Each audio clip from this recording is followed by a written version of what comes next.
So my goal was to build everything in Brekum, so that when I come from Accra to Brekum, everything is at one place. The custodians of the land says they don't want to have goats, so they've given us 2 weeks to take all our goats away from this land. Yeah, we actually moving in with a very short notice. In a week time, this farm will be closed down, unfortunately, after 5 years of, a lot of investments and education. What are you going to do with the rest of the goats? Because there's a lot of goats here as well. What are you going to do with them? This is small. We are selling all of them. We've tried everything we can. We've involved, the Ministry of Agri. We've met with them countless time. Even trying to buy more time so that we can better relocate, right? Because with our goats, this place is confined, so they don't go out. We grow their own food, for them. So for us to just go somewhere, we will need time to really plant their food, make it grow, build these infrastructures before we can move them. But 2 weeks is not realistic. Kwaminat TV, promoting African businesses home and abroad. Kwaminat TV, the best in the full way to sell your brand to the world. Kwaminat TV, promoting African. Welcome to Kwaminat TV again. Today I'm here at Brekum and I'm at the Sementia Farms. And I'm going to showcase what exactly is happening here in this farm. This farm has, I would say it's an animal farm because it has all type of animals here, goats down to cows and wherever. Anything that poultry farmers do, they do it here. So come with me, I'm going to show you exactly what is happening here and also what is going on around in this place. And today I'm here with my tall guy and my main guy, Mr. Blessing. Mr. Blessing, Hello, Kwaminat. Mr. Blessing. Okay, yes, so you're welcome to Sementia Farms. Sementia Farm. Let's make it, take us around and let's see what is going on. All right. So right here, so this Sementia Farms, this our piggery project that we started, but it's on hold for now. Okay. Yeah, so that's just there's nothing really here. Then so let's go here. So why is it on hold? Just tell me a bit. Why is it on hold? You're not going to do it again? Okay. Yeah. We started it and then we had some issues with the land and all that. And but we just decided to put it on hold from when we decided to move towards goat farming fully. We want to rather focus on goat farming, learn more about it, so we can also educate more farmers about goat farming. So as you can see, this poultry pen, this is a 10,000 capacity poultry that we also did. Okay. Yeah, so we did the poultry also, 10,000 birds and over, and we also put that on hold. Okay. To focus on the goats. Focus on goat farming. So we did poultry and we also did cattle. So let me take you to where the cattle was. So so you can see we have all this. Yeah. So all these machines to develop the place. We got it to clear the land and all that. So wow.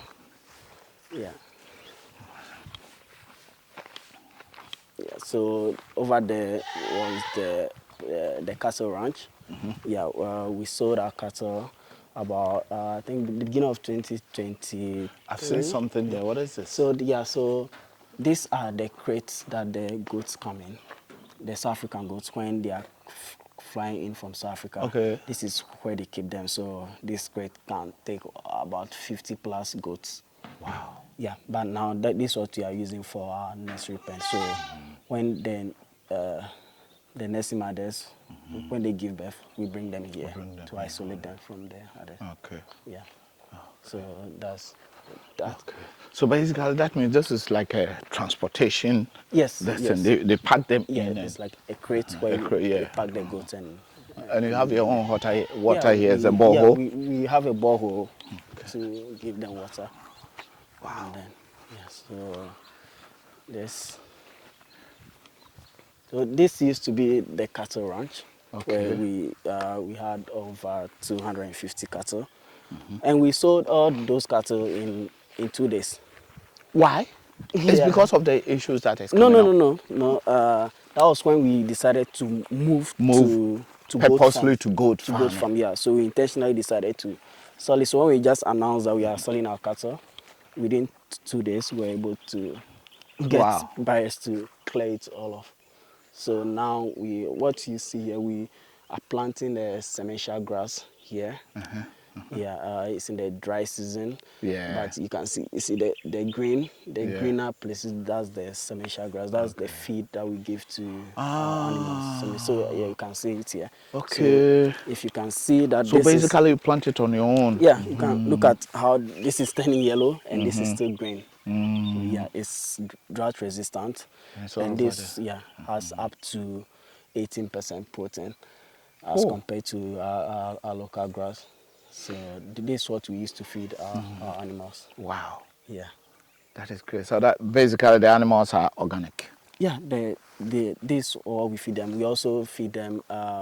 We formulate a feed, pellet feed. We add this sementia grass, and also we know goats eat soybean, maize, and all that. So we add all that to it to make a complete feed with all the nutrients that they need for them, and make it into pellets. I'm sure Fred will take you through, All right. through that too. But yeah, so that's it. So this our goat pen there. Yeah, so that's where you are going in and And we talk have to Fred. Yeah, Yeah, give he you will give me more about more yeah. details I about- need a lot of questions. I have a lot of questions. I need a lot of answers. Yeah. Yeah. Okay. Wow. But this thing is shocking. I mean, that so we go to Fred now. Yeah, we can. So you can just wrap up and then, Okay. yeah. So guys, there's a first bit, and we are going to see the main brain behind this animal farms.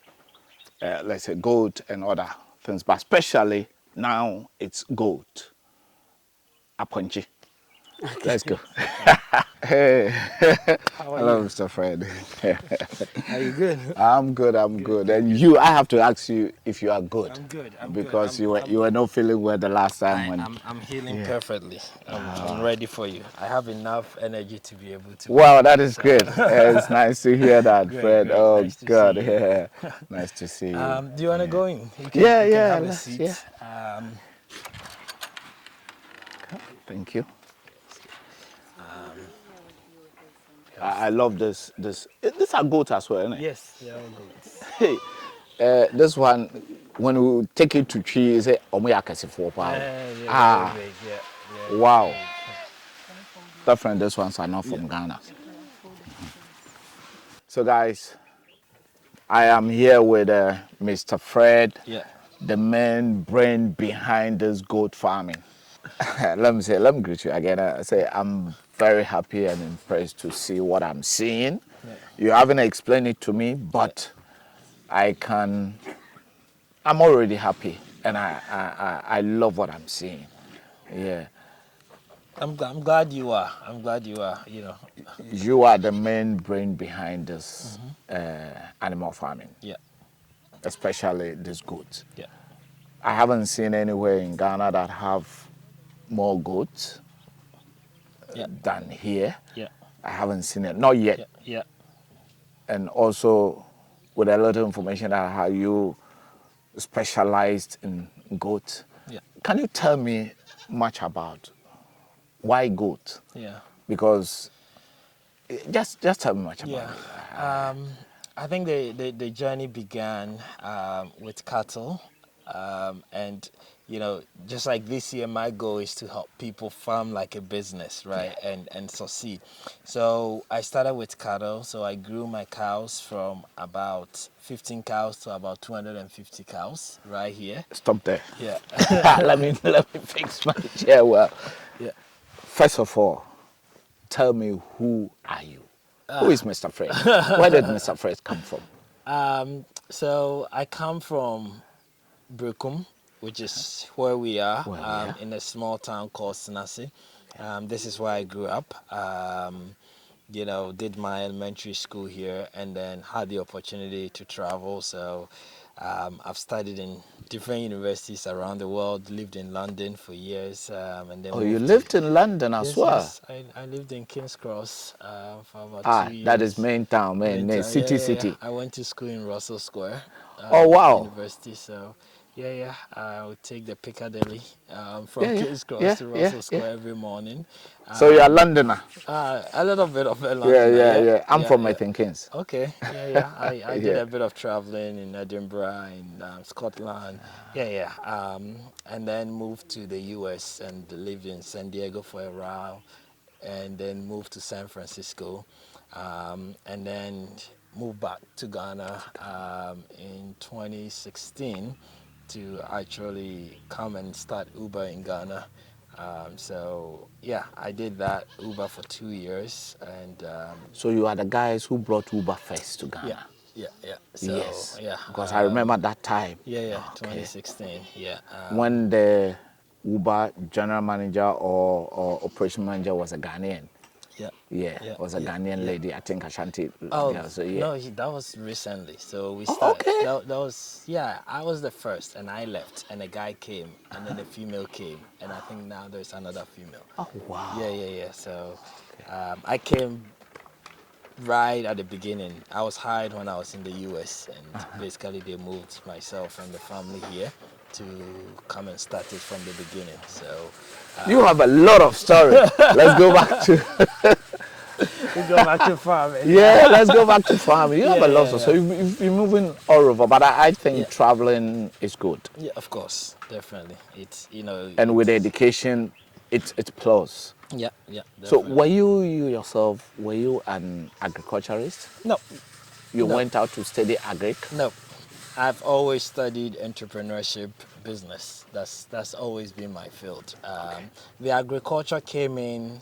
I have a school here, so Semenshia American School. I'm sure when you I came saw in, you it. saw it. Yeah. So that is your school. Yes. Wow, that's So great. that was the first thing I decided to do for the community. So we started very small with 120 students. Now we are almost 700 students. And I realized that the kids weren't getting enough protein. So I said, how do I start a farm to be able to feed the school? So that is how I actually got this land and right. decided to go into farming. right. So the farming was more of like, let me do something to feed the school Yeah. instead of us, giving them banku without meat, rice without meat. Let's grow our own meat Yeah. here. So we had corn farm, and then we had the livestock farm here. And then when I went into it, I realized that, the livestock industry were not exploited at all. Like, we weren't giving it the attention and the innovation it needs to be able to grow better. So everything in livestock is being done like the olden days. Nobody's really innovating and changing or it, modified it.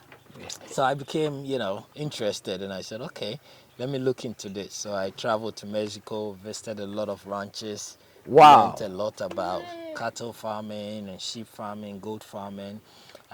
Even went to Brazil as well, and learned about how they are feeding them, how they are taking care of them.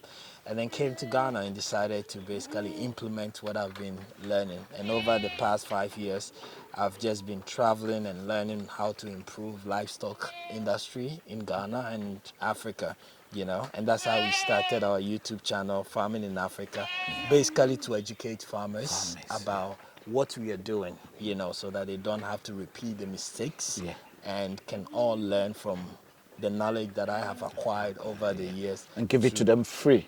Of course, that's what social media education is. So that has been the goal throughout. But then I moved from cattle because I got to about 250 cows, and I didn't have enough land to take care of them. Because my cows do not go out roaming. They are all confined and we feed them. So I realized that if I want to scale to 1,000 cows, the amount of land that I need is not available. I don't have it. So, but with what I have, I can grow maybe about 5,000 goats. So I decided to shift into goats and scale. So I started with 2 goats and then gradually introducing. You start with 2 goats. Yes, I started with 2 goats actually, and then gradually increasing, adding a few, multiplying, and then went to South Africa to see their goats as well, because I saw that you can see our West African dwarfs are very, very small. That's true. So, you know, you go to South Africa and a farmer is selling this goat for like, I saw a farmer actually sell this goat for $10,000. A goat? In an auction. One goat? Yes. Wow. Yes. And they will buy it and take it to the US, take it to India, take it to Dubai. Oh, basically, they buy it from Africa. They buy, yes. And take it to this goat other parts of the world. From South Africa. South Africa. So everywhere you see this goat, they bought it from South Africa and took it there.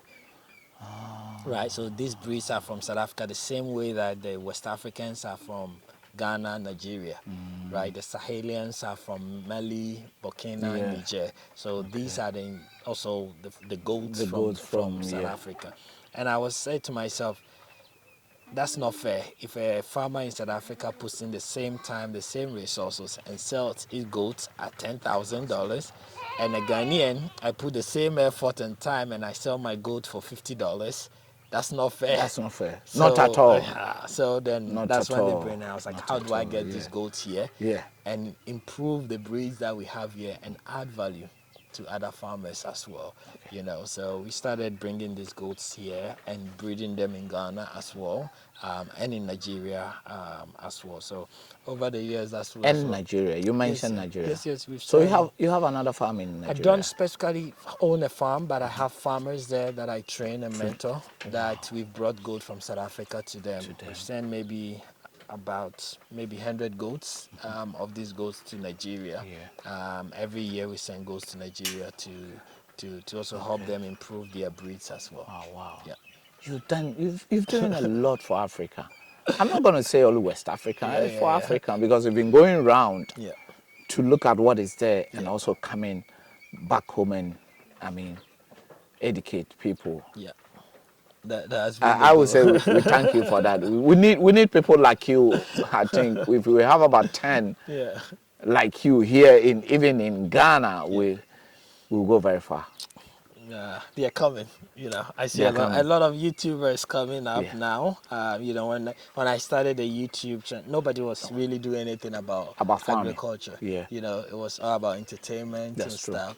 And gradually, I see a lot of people coming up, and the inspiration continued to spread. So I think, you know, in the next 5 years, agriculture is going to take a very different form.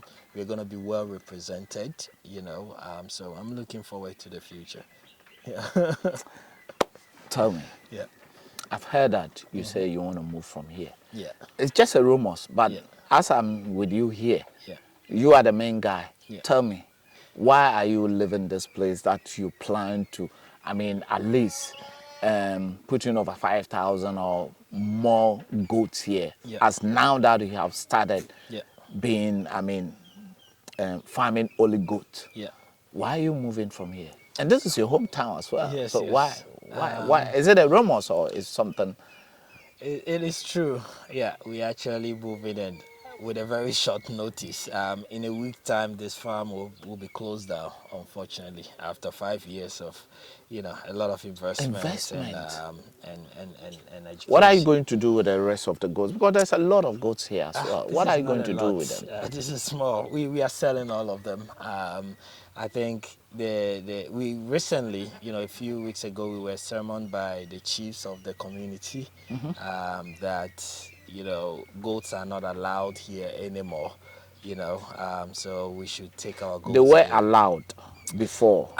They have been with us. So it's a very old taboo or tradition that, you know, as we know, like, for example, goats, dogs, like, you know, there's different traditions that, you know, as it's just like they tell you when you're a kid, like, you can sing in the bathroom. Yeah. But that old superstition. Exactly. So when we were young, we knew that, goats are not allowed here, dogs are not allowed here. But they were here. Because we all grown up around this area. Exactly. So they have been here for. I think as development and the community grows, some of these traditions, you know, we leave them behind and we find a way of coexist and revolve as well. But I don't know what triggered it, but all of a sudden, the custodians of the land says they don't want to have goats, so they've given us 2 weeks to take all our goats away from this land. So that's why we are moving. So have you yourself go to the chiefs? Oh, yeah. And have one-on-one talks with them? We've tried everything we can. We've involved, you know, the Ministry of Agric. We've involved, we've met with them countless times, even trying to buy more time so that we can better relocate, right? Because, you know, with our goats, this place is confined, so they don't go out. We grow their own food, you know, for them. So for us to just go somewhere, we will need time to really plant their food, make it grow, you know, build these infrastructures before we can move them. But 2 weeks is not realistic. Recently, you went to South Africa. Yes, just a month ago. I was actually there when all this happened. So I had to quickly rush back. And I was in South Africa just because of goats. So what did you do? Were you able to bring to, or you stopped? So I was bringing some for myself and then for other farmers as well. Now all those goats are paid for. They're about to come because of Christmas. You know, we couldn't bring them in December, but they will come next month. I think I'll just sell all of them off because I will not have anywhere to keep them at the moment. So yeah, that's what let me ask you this. Is Africa or is Ghana ready for development or changes?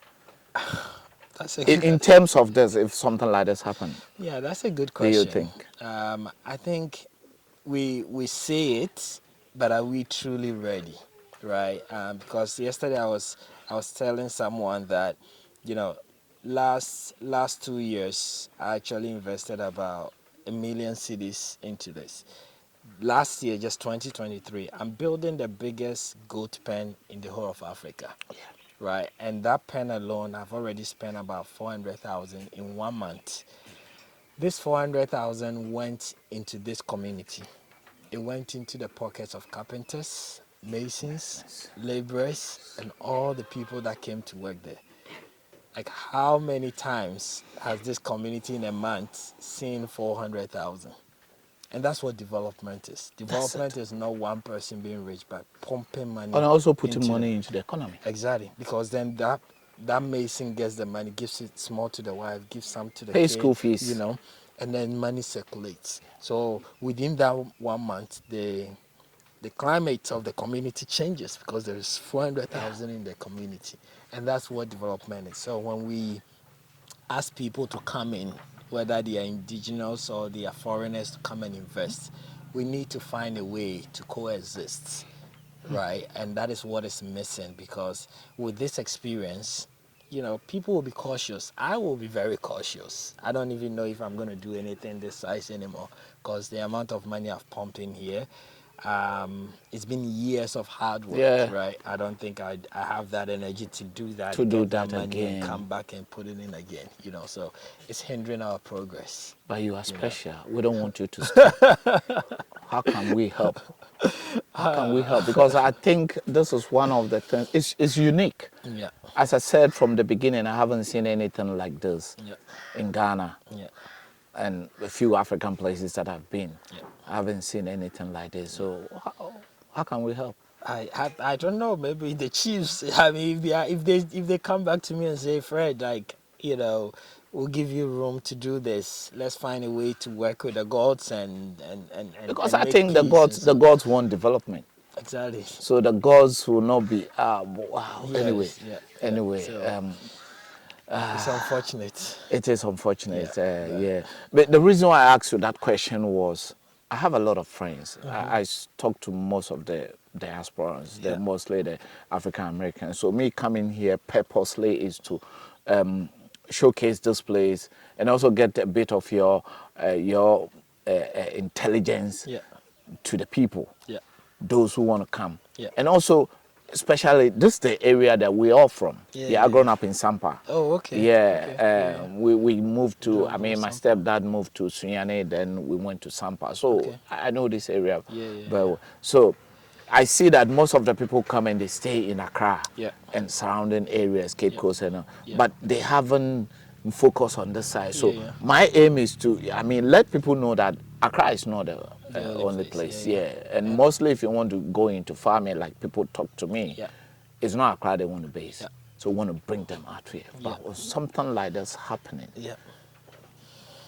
I mean, yeah, This is- it's sad and, it is and sad. frustrating, but it's also not the end of the road. I mean, they don't like goats. Hopefully, they like sheep. Hopefully, they like pigs. Yeah. Hopefully, they like cows. But who knows tomorrow? Yeah, that's true. You know, That's true. who knows what they. But the amount of investment that you have made in these goods, Yeah. that is why I asked you, are you going to go in again or you just going to stop totally? Yeah. Because I think the investment, majority of the investment was actually on the land, in the infrastructure, right? So the building and the infrastructure here, I can't take it away. totally. And therefore, majority of the investment will be left here. So what are you going to do? Right. You're going to bring another animals here? I don't think so. No. I think I want to, at this point, I'm going to shut this place down. If somebody wants to buy it, I will sell it to the person. I think I brought this farm here because the school is here. I had But you're not going to dreams. stop the school as well. No, maybe no. So, but the kids has to eat. Yeah. So we find another way of feeding them. We'll find another way. I think, to me, I didn't want to spread myself too thin, you know, because as a businessman, if I have a business here, and I move here and here, you know, I won't be able to dedicate. So my goal was to build everything in Brekum. So that when I come from Accra to Brekum, everything is at one place. Yes. You know, this is where I focus my time. But for me to go and start another farm in Ashanti in somewhere, then I have to go here 1 week, Accra 1 week, here 1 week, then I have to travel outside. Yeah, but then if your own hometown are saying this, trying to, I mean, we believe in that as a position, things happening here in Africa or in Ghana. But in this modern world, I think we need to do something. The chiefs and the king, I mean, if they are listening to us, they have to change their mind and do something else because this so-called position are not giving us food. It has let African down. Yeah, and that's the question I keep on asking myself this morning, that our tradition and culture is what makes us who we are, but is it also an enemy of progress? Is it really hindering our development? You know, because everybody had traditions. The US had tradition, the UK had tradition, but as we grow and revolve, it changes because those traditions were made when we didn't have the populations we have. Our food security wasn't a threat. Yes. You know, our population wasn't growing at this pace. The technology that exists didn't exist then. So we can't still stay in the olden, you know, mentality when things are not the same as 50, 60 years ago or even longer, you know. But who am I? At the end of the day, I'm just a leaser of the land, and I'm passing through as well. I came to do what I can. I hope people have benefited from this farm. I mean, you know, we've grown from zero to, you know, combining over 250,000, you know, subscribers and fans with millions of views every day. I mean, you know this. You know, people who are starting farms because of this. People who have started. A lot of people. So, you know, I think we've done what we can. This wasn't the ending we were hoping for, but it is here. And I don't want your interview to also be only focused on the negativity. Yeah, that's true. I mean, we are not going to talk about only negative, but I think we also have to let people be aware.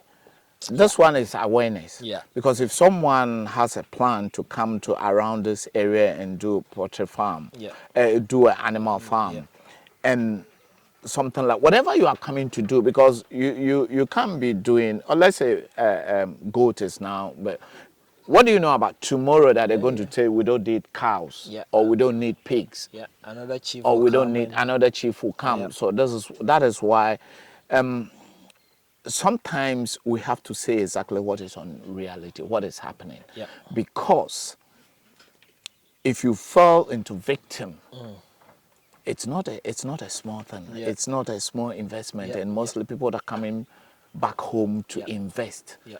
mostly with the hustlers and Yeah, also yeah. the diaspora and Yeah. African descendants are coming back home, and most of the people also want to be into farming. Yeah. Who knows Yeah. No, I agree. what is going to happen Yeah. Imagine in if this is your only all source this of also, income, then and within yeah, 2 weeks. it's gone. And that's only in Africa. That within 2 weeks, like one person can, with power can make that happen, and the court's nothing. It's, This is what I said. that's the risk. What is your regret in the whole thing since you started to now? Um, I think. Or the challenges?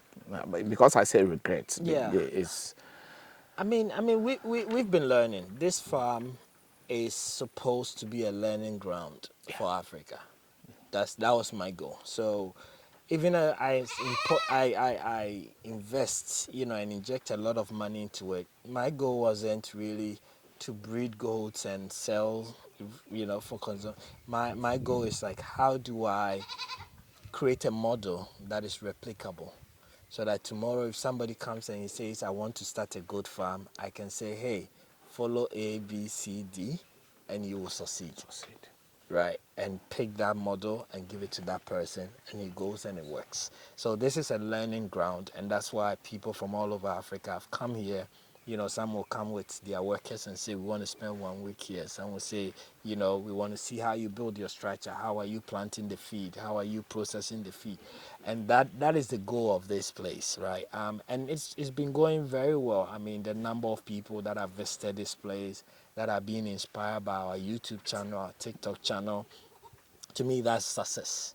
It's not always in the form of money. We are blessed to have other ways of making a revenue, but yeah, so to me it was going really well. I think we were at a place where now we were just bringing technology. As I said, I was in South Africa recently, and I was there with one of my colleagues who is actually there studying and learning how to do artificial insemination and all those things, embryo development and all that. So we were about to move to the next level, which is not the traditional way, but like the technology that we needed to be able to take us faster, because if you're a farmer, you want to be breeding more females. How do you do that? You can only achieve that by doing artificial insemination. That's when I can come and be able to male and then separate the female from the male, and then if you're a breeder, just inject female into your female goat and it will give birth to only females. So you will multiply faster, your business will grow faster. If your goal is to feed the abattoirs, I will inject only males and your business will grow faster. That is the next level of where we were going, so I hope you're not going to give up. If you had opportunity to become, that's a question I want to ask. If you have opportunity to become a Greek minister here in this country, what are you going to do? What am I going to do? Or what are you going to change in this whole agriculture field? In this whole agriculture field, I think I'm going to change the land acquisition system. Okay. I think first of all, people need access to land to be able to farm. And the way our land system is really hindering the scale of agriculture. The same way when we are demarcating our lands, we say, oh, this is going to be for hospital. Or we want to put school here, we want to put homes here.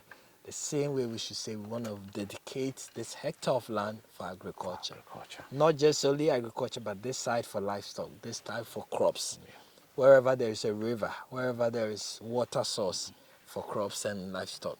You need to be intentional and say this is the focus, right? And then from there, once people have access, they can grow. Because right now, if somebody has 10 cows and he says, oh, I have money, I want to do 50, where is he going to keep them? That's it. So we're trying to do different things at the top without tackling the fundamental, which is... So there's no foundation?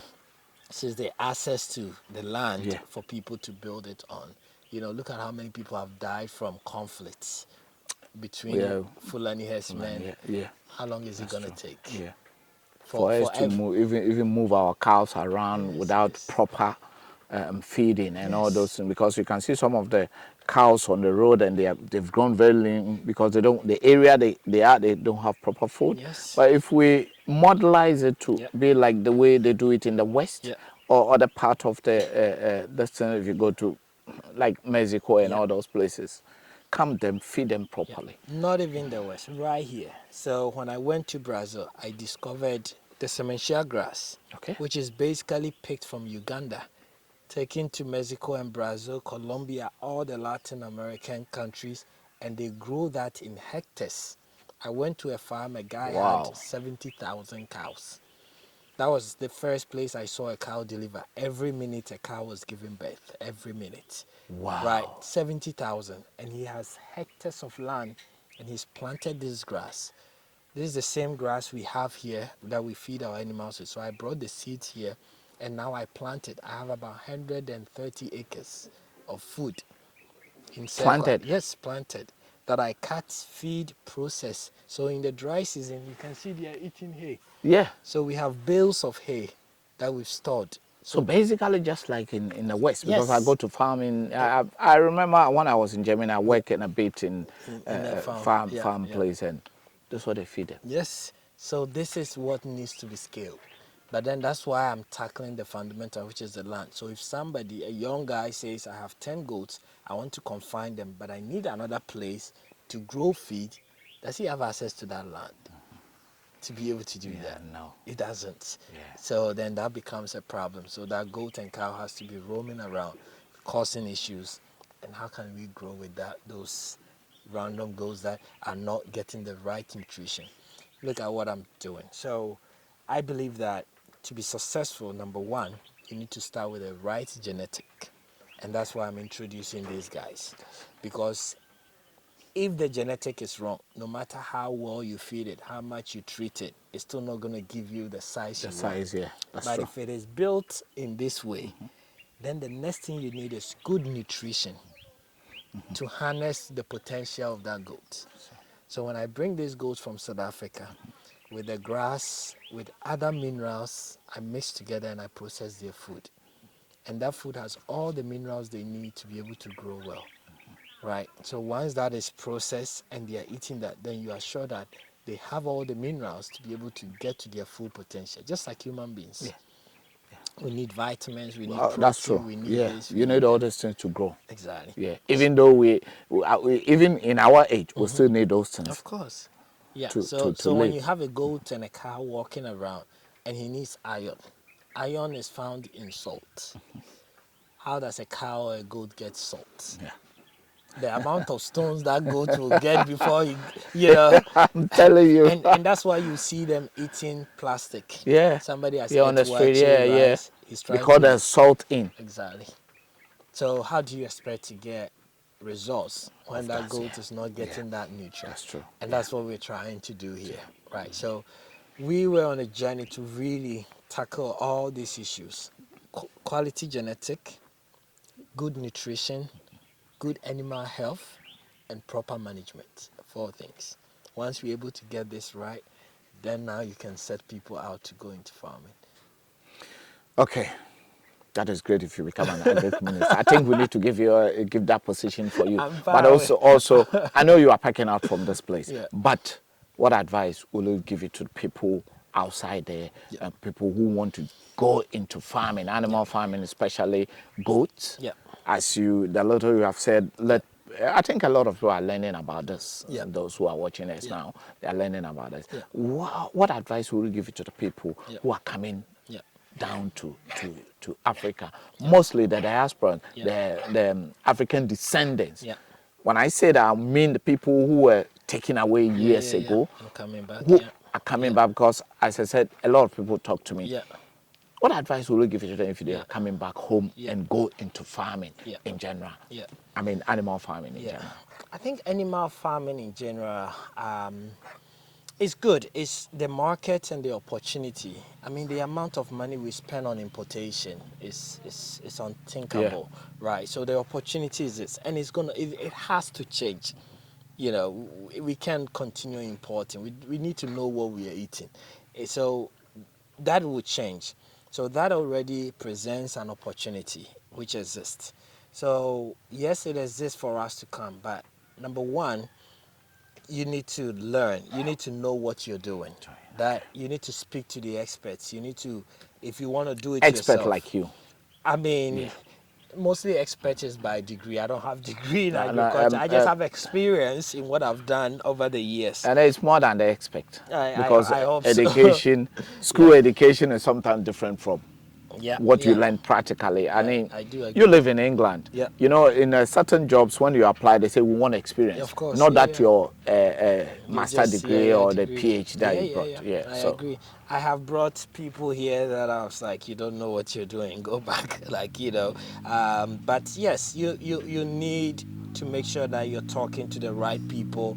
You yourself, you're building the knowledge in what you're doing, because we are also not at that level where you can just have money and you have the right people to run it for yeah, you. that's true. Right. So that is a big challenge here. The opportunity is there, but the skill set and the support you need to harness that is the challenge. And therefore, as I'm naturally selling this place and closing down, one of the things I'm going to do is dedicate my time more to some of the farmers that I've been helping in the past. I've set up farms in Nigeria, in Ghana, in different countries, that now I'll be able to free myself and support them much more, with all the experience and knowledge that I've gathered, for these years, whilst I think about my next step. But yeah, come and try. Do your research. When you go to a community, don't be a victim like I did. I thought I'm in my own community. I thought I'm safe. Everybody here knows me. I thought I was secured. I bought the land from the chiefs. I bought it from the right place.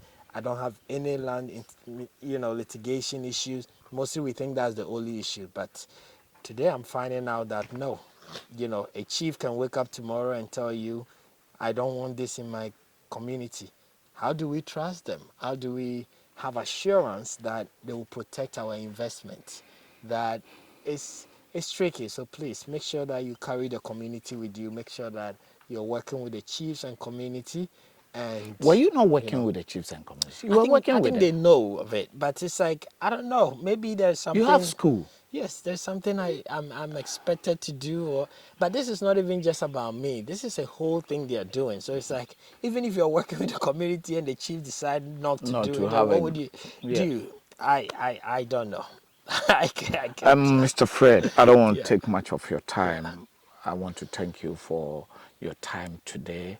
And I think you still, well, for me, I think you still need to let the kings or the chiefs or, what do you want to tell them on this platform? I mean, just in a minute or 2 minutes. Yeah, I think my message to the elders, like no No, one. no Librecum here all over because people are coming. Yes. Probably sometimes they don't know the impact of doing this to people. Yeah. This land issues. Yeah.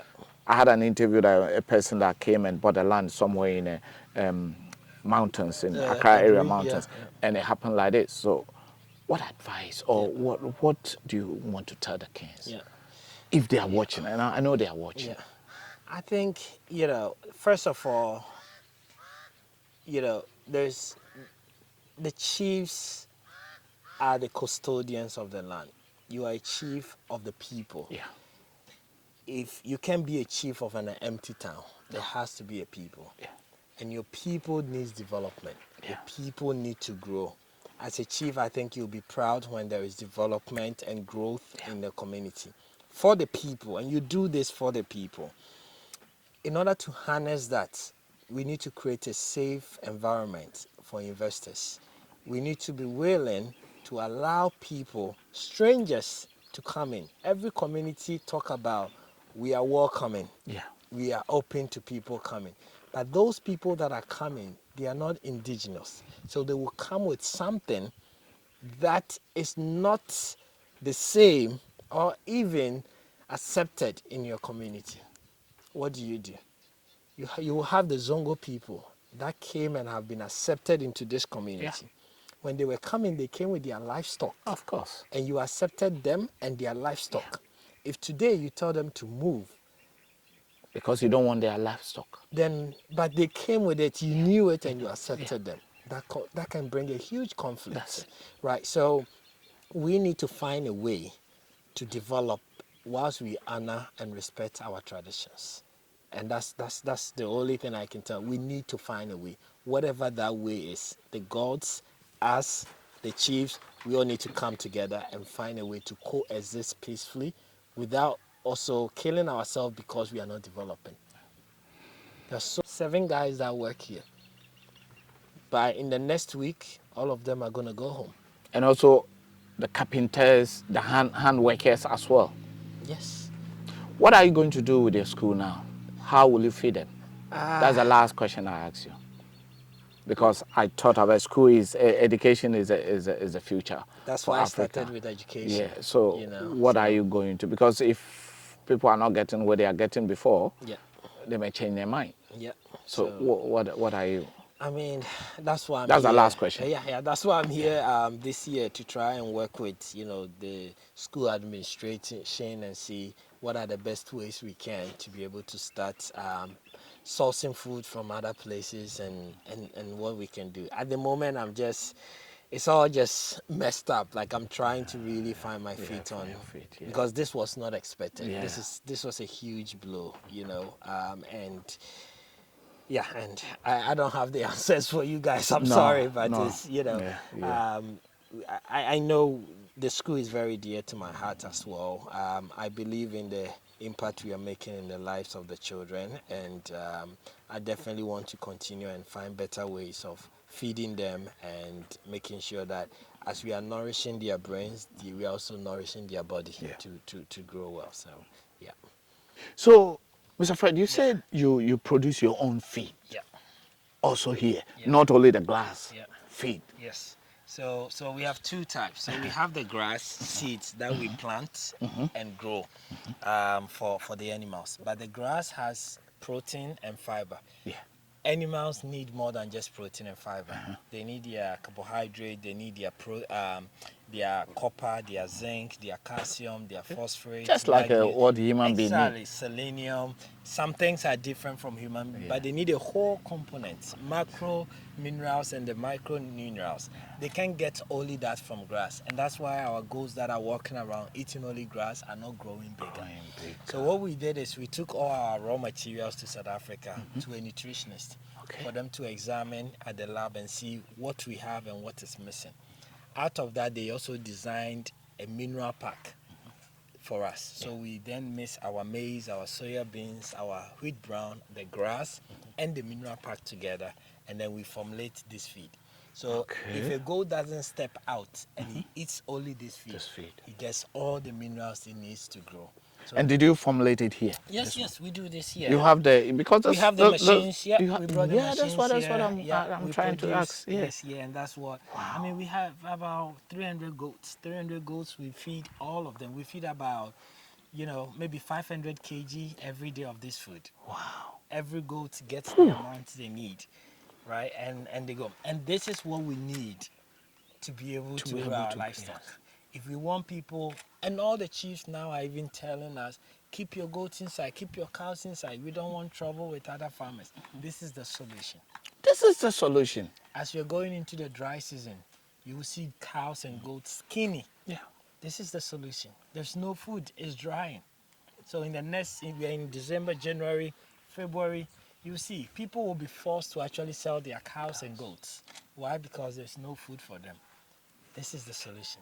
But we were testing this year before we scale, because as a farmer, I want to make sure that before I take this to the market, my animals have survived, they're doing well with it, then I can share with other farmers as well. How long have you been doing we've been doing this for about 6 months now. 6 months. Yes. And how do you think? Amazing. We started, we've been working with big organizations in South Africa helping us. We weigh our animals every 2 weeks to see their progress and everything. It's been doing perfectly well for us, and that's why if it's not, we would have stopped. But the goal is you continue to improve it. And every stage of the animal has the components you will miss. So if you're pregnant, we have different components because we want to make sure you have breast milk. If you're a kid, we have different components because we want to make sure that that you get to a certain weight at a certain time. Right? So we have different components that we give to every stage of an animal. And we've been doing this for about 6 months now. You know why I'm laughing? Why are you laughing? I'm going to say you are prophet. You are prophet because what you are doing for this animal farming here in Ghana, as I said, I haven't seen it anywhere. Because if you're able to, go and bring this knowledge from other side to this place, so you are going to help a lot of farmers. And I'm sure it's not going to stop only on goats. Of course. It's going to go. Because if goats can eat it and it's well, that means sheep, cows, cattle, and all those pigs. Yeah, and the goal is that, let them just go and eat the grass, but then when they come home, give them this so that they have the mineral, the complete mineral they need, and that's it. So you buy like a small pack, like 5 kg, you feed it small every evening till it's finished. So what are you going to do? You have the machines, which you can. Are you going to stop, or you are going to still do it for other farmers? I think I will do it, but I will have to relocate the machine and everything. Thank you. That is most important. I don't do want you to stop because what we are doing now, a lot of people are coming in. A lot of people are coming in. So please don't stop. I won't. And as I said, we'll let people know about you. So how can people know about you? Are you going to? Do you have any social media handles? I know you have it, but can you still put it out there for the people to? So we also everywhere on YouTube and TikTok, Farming in Africa. The goal is how do we improve farming in Africa? So if you go on YouTube, TikTok, I've been following you for a long time. That is why I catch you. When I saw farming in Africa, I thought that guy is from Kenya. I didn't know that he's from Ghana. He's from Ghana. That's what most people say. Okay, thank you very much, guys. As I said, and also because of what has happened, don't give up because of what has happened. If you want to go into cattle farming, if you're going to go to goat farming, you can still contact him on Farming in Africa. They have their telephone numbers, everything, social media handles, everything there. So keep watching Kwaminat TV. I love you. Thank you. Mr. Fred. Thank you so much. Thank you.